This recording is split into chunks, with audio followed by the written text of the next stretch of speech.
प्राचीन काल में विक्रमादित्य नाम के एक आदर्श राजा हुआ करते थे। अपने साहस, पराक्रम और शौर्य के लिए राजा विक्रम मशहूर थे। ऐसा भी कहा जाता है कि राजा विक्रम अपनी प्रजा के जीवन के दुख दर्द जानने के लिए रात्रि के पहर में भेष बदलकर नगर में घूमते थे और दुखियों का दुख भी दूर करते थे।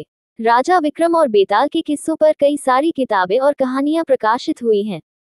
प्राचीन साहित्य वार्ता लेख बेताल पच्चीसी महाकवि सोमदेव भट्ट द्वारा 2500 वर्ष पूर्व रचित किया गया था और उसी के अनुसार राजा विक्रम ने बेताल को 25 बार पेड़ से उतार कर ले जाने की कोशिश की थी और बेताल ने हर बार रास्ते में एक नई कहानी राजा विक्रम को सुनाई थी।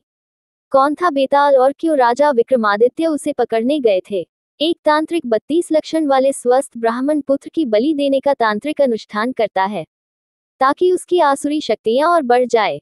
इसी हेतु वह एक ब्राह्मण पुत्र को मारने के लिए उसके पीछे पड़ता है, परंतु वह ब्राह्मण पुत्र भागकर जंगल में चला जाता है और वहां उसे एक प्रेत मिलता है जो ब्राह्मण पुत्र को उस तांत्रिक से बचने के लिए शक्तियां देता है और वही प्रेत रूप में पेड़ पर उल्टा लटक जाने को कहता है और यह भी कहता है कि जब तक वह उस पेड़ पर रहेगा तब तक वह तांत्रिक उसे मार नहीं पाएगा। वही ब्राह्मण पुत्र बेताल होता है।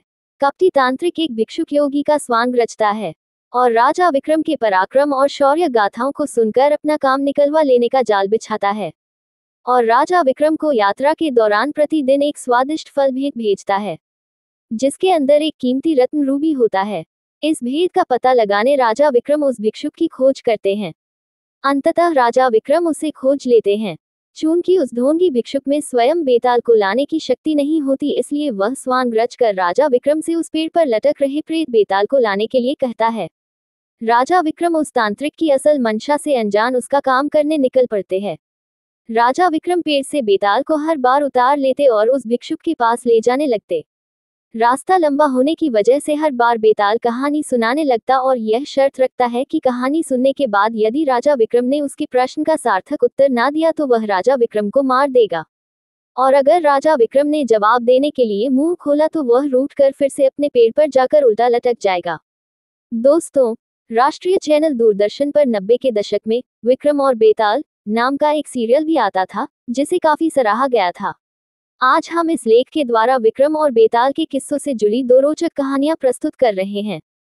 घनघोर अंधेरी रात में राजा विक्रम अपनी खुली तलवार लिए बेताल को पकड़ने आगे बढ़ते हैं और अपने पराक्रम से बेताल को वश में करके अपने पीठ पर लाद कर ले जाने लगते हैं। सफर लंबा होने के कारण बेताल राजा विक्रम को कहानी सुनाता है और हमेशा की तरह शर्त रखता है कि अगर कहानी सुनने के बाद तुमने उत्तर देने के लिए मुंह खोला तो मैं उड़ जाऊंगा। बेताल कहानी सुनाना शुरू करता है। चंदनपुर गांव में एक वृद्ध स्त्री रहती थी। उसका एक बेटा था जिसका नाम दगड़ू था। वह स्त्री नए पुराने कपड़े सिलने का काम करके अपना और अपने बेटे का पेट पालती थी। दगड़ू एक कामचोर और आलसी लड़का था और दिन रात सपने देखा करता था। दगड़ू के साथ एक बड़ी परेशानी थी कि उसे अक्सर बुरे सपने ही आते थे और जब भी कोई बुरा सपना आता था वह सपना हकीकत बन जाता था। एक दिन दगड़ू को सपना आता है कि कुछ लोग नव विवाहित दंपति और बारात को लूट रहे हैं और उनसे मारपीट भी कर रहे हैं। दगड़ू ने जिसे सपने में देखा होता है वही दुल्हन बनने वाली लड़की अपनी शादी का लहंगा सिल जाने के बाद वापस लेने दगड़ू की मां के पास आती है। दगड़ू फौरन उसे सपने वाली बात कह देता है। वह लड़की अपनी मां और ससुराल वालों को ये बात बताती है, पर सब लोग इस स्वप्न वाली बात को वहम समझकर अनसुना कर देते हैं। शादी के बाद जब वर वधू बारात के साथ जा रहे होते हैं तब सपने वाला वाकया सच में घटित हो जाता है और इस पूरी घटना में दगड़ू पर आरोप लगते हैं कि वही लुटेरों से मिला होगा, वरना उसे कैसे पता चल सकता है कि ऐसा ही होगा। और शक की बिनाह पर सारे लोग मिलकर दगड़ू की खूब पिटाई करते हैं। इस घटना के कुछ दिनों बाद एक रात दगड़ू को सपना आता है कि मोहल्ले में रह रही चौधरान का नया मकान गृह प्रवेश के दिन जलकर खाक हो जाता है। तभी अगले ही दिन चौधरान उस मकान को बनवाने की खुशी में लड्डू लेकर दगड़ू की मां के पास पहुंचती हैं और गृह प्रवेश समारोह के दिन जलसे में आने का न्योता देती है। वहीं पर सपने की बात दगड़ू फौरन अपनी मां से और चौधरान से कह देता है। चौधरान गुस्से से लाल पीली हो जाती है और उल्टा दगड़ू की मां को ही कहने लगती है कि तुम्हारा बेटा ही काली जुबान वाला है और उसके बोलने से ही सबके साथ अनर्थ हो जाता है। चौधरान गुस्से में जली कटी सुनाकर मां बेटे को भला बुरा कहकर वहां से चली जाती हैं। गृह प्रवेश समारोह के दौरान कोई घटना ना हो इसके लिए पक्के इंतजाम किए जाते हैं, पर फिर भी किसी ना किसी तरह आग की चिंगारी चौधरान के भव्य मकान के पर्दों में लग जाती है और देखते देखते रौद्र रूप धारण करके पूरा मकान जलाकर खाक कर देती है। चूंकि दगडू इस बारे में पहले ही बोल चुका था, इसलिए सब उसे काली जुबान का बोल उस पर टूट पड़ते हैं और उसे मारकर गांव से निकाल देते हैं। दगडू समझ नहीं पाता है कि लोगों को सच सुनकर उसी पर क्रोध क्यों आता है। खैर, दगडू एक दूसरे राज्य चला जाता है जहां उसे रात की पहर में महल की चौकीदारी करने का काम मिल जाता है।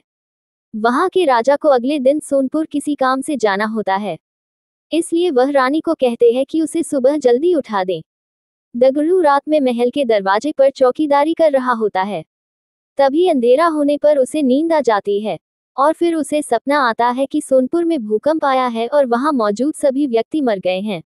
दगडू चौंक कर जाग जाता है और अपनी चौकीदारी करने लगता है। दगडू सुबह राजा के सोनपुर जाने की बात सुनता है। तभी उनका का रथ रुकवा कर अपने स्वप्न वाली बात राजा को बता देता है। राजा सोनपुर जाने का कार्यक्रम रद्द कर देते हैं और अगले ही दिन समाचार आता है कि सोनपुर में अचानक भूकंप आया है और वहां एक भी व्यक्ति जीवित नहीं बचा है। राजा तुरंत दगडू को दरबार में बुलाकर सोने का हार भेंट देते हैं और उसे नौकरी से निकाल बाहर करते हैं। तारानकन तारानकन तारानकन, इतनी कहानी सुनाकर बेताल रुक जाता है और राजा विक्रम को प्रश्न करता है कि बताओ राजा ने दगडू को पुरस्कार क्यों दिया, और पुरस्कार दिया तो उसे काम से क्यों निकाला। राजा विक्रम उत्तर देते हैं कि दगडू ने अमंगल स्वप्न देखकर उसका वृतांत बताकर राजा की जान बचाए, इसलिए उसने दगडू को पुरस्कार में सुवर्ण हार दिया और दगडू काम के वक्त सो गया, इसलिए राजा ने उसे काम से निकाल दिया। बेताल अपनी शर्त के मुताबिक राजा विक्रम के उत्तर देने के कारण हाथ छुड़ाकर वापस पेड़ की ओर उड़ गया। राजा चंद्रसेन और नव युवक सत्वशील की कहानी। समुद्र किनारे बसे नगर ताम्रलिपि के राजा चंद्रसेन के पास सत्वशील नाम का युवक नौकरी मांगने आता है, पर चंद्रसेन के सिपाही सत्वशील को उनके पास जाने नहीं देते हैं।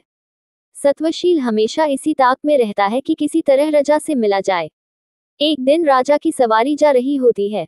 गर्मी अधिक होने के कारण राजा चंद्रसेन को बहुत तेज प्यास लग जाती है। बहुत खोजने पर भी उन्हें पानी नहीं मिलता, ऐसा लगता है मानो प्यास से जान ही निकल जाएगी। तभी उन्हें मार्ग में खड़ा एक युवक दिखता है। वह कोई और न सत्वशील ही रहता है, जो जानबूझकर पहले से राजा के मार्ग पर मौजूद रहता है। उसे देख राजा उससे पानी मांगते हैं। सत्वशील फौरन राजा की प्यास बुझा देता है और साथ ही खाने के लिए उन्हें फल देता है। चंद्रसेन सत्वशील से प्रसन्न हो पूछते हैं कि वह उनके लिए क्या कर सकते हैं। सत्वशील मौका देख अपने लिए नौकरी मांग लेता है। राजा चंद्रसेन उसे काम दे देते हैं और कहते हैं कि वो उसका उपकार याद रखेंगे। धीरे धीरे सत्वशील राजा का करीबी बन जाता है। एक दिन राजा उससे कहते हैं कि हमारे नगर में काफी बेरोजगारी है और पास में एक टापू काफी हरा भरा है। अगर उस टापू पर जाकर खोज की जाए तो हो सकता है हमारे नगर के लोगों के लिए वहां कोई अवसर निकल आए। सत्वशील तुरंत खोजबीन करने का बीड़ा उठा लेता है और राजा चंद्रसेन से एक नाव और कुछ सहयोगी प्राप्त करके समंदर में टापू की ओर निकल पड़ता है। टापू के पास पहुंचते ही सत्वशील को एक झंडा पानी में तैरता नजर आता है। उसे देख सत्वशील तुरंत हिम्मत करके पड़ताल करने के लिए पानी में कूद पड़ता है। सत्वशील अचानक खुद को टापू की जमीन पर पाता है, जहां एक सुंदर युवती संगीत सुन रही होती। वह उस टापू की राजकुमारी होती है और उसके आसपास अन्य युवतियां भी होती है।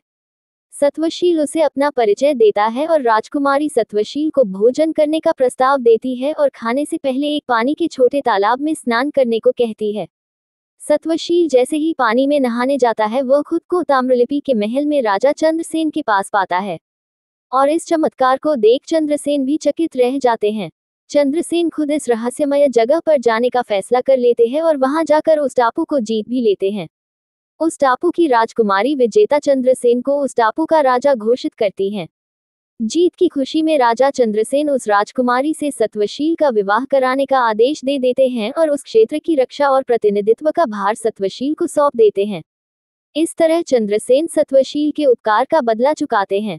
इतनी कहानी बताकर बेताल चुप हो जाता है और राजा विक्रम से प्रश्न करता है कि दोनों में से अधिक बहादुर कौन था, सत्वशील या टापू जीतने वाला राजा चंद्रसेन।